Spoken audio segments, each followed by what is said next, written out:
Hello সবাইকে, good morning. Welcome back to my YouTube channel. আজকে নিয়ে এসেছি একটা অন্য ধরনের ভিডিও। ঘরে যেহেতু প্রচুর আম পেকেছে, সেই জন্য ভাবলাম কিছু একটা বানানো যাক, তাই চটপট বানিয়ে ফেললাম একটা নিজের পছন্দের খাবার।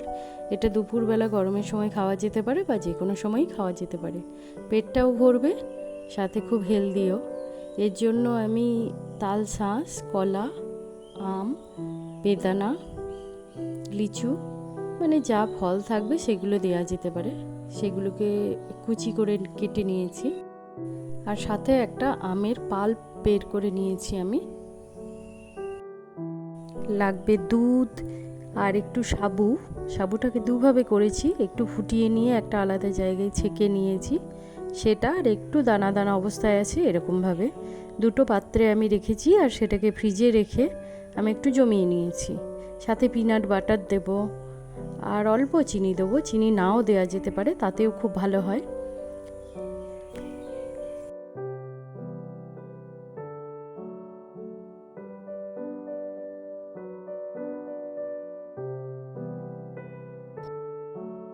এই তো সমস্ত কি কি লাগবে সেগুলো আমি বলে দিলাম। এবার শুধু হচ্ছে মিক্সড করা, আর কোনো কিছুই না। তার জন্য একটা পাত্রের মধ্যে সমস্ত ফলগুলোকে আমি কেটে রেখে দিয়েছি। একে একে তাল শাঁস, কলা, আমগুলো কেটে নিচ্ছি। আর আমগুলো তো ভীষণ মিষ্টি, যেহেতু গাছ পাকা আম। আমগুলোকে কেটেও নিলাম। আর দেবো একটু বেদানা, একটু দেবো পিনাট বাটার অ্যাড করে দেবো। আর যেটা লাগবে সেটা হলো একটু বরফের কিউবস। সেই বরফের কিউবসটা দিলে বেশ ঠান্ডা ঠান্ডা হবে, আর খেতে তো দুর্দান্ত হয়।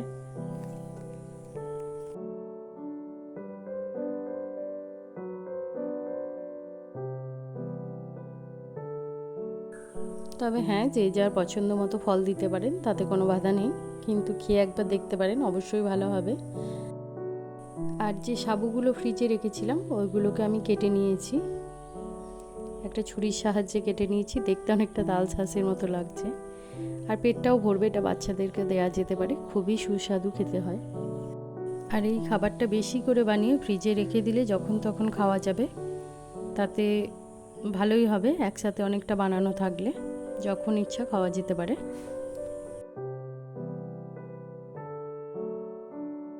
আর এখানে যেহেতু সাবুদানা দেওয়া আছে, সেই জন্য পেটটা অনেকক্ষণ ভর্তি থাকবে।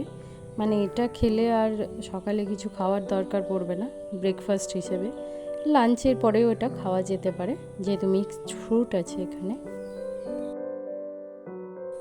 আসলে যে কোনো খাবারই নিজের মতো করে সুন্দরভাবে বানালে, আর সেটা যদি মনকে তৃপ্তি করে, তবে আমার মনে হয় সেটা সবথেকে ভালো খাবার। যেমন এই খাবারটার মধ্যে অনেকে দুধ দিয়েও খান, আবার অনেকে নাও দিতে পারেন, নিজের নিজের ইচ্ছা মতো। তবে দুধ দিলে কি হবে, বিষয়টা বেশ একটু ভালো হবে।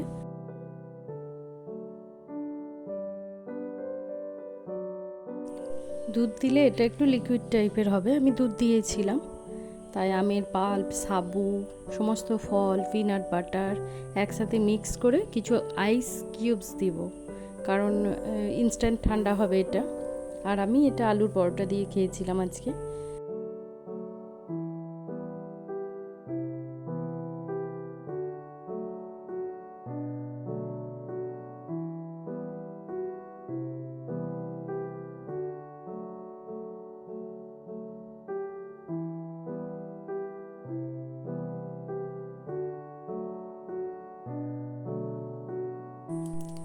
কেমন লাগলো এই রেসিপিটা অবশ্যই জানাবেন, আর সবাই পাশে থাকবেন, চ্যানেলটাকে একটু সাবস্ক্রাইব করে দেবেন।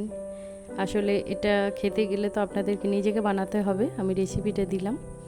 তো আজ আসি, আবার দেখা হবে অন্য দিন অন্য কিছু নিয়ে। ততক্ষণের জন্য সকলকে টাটা।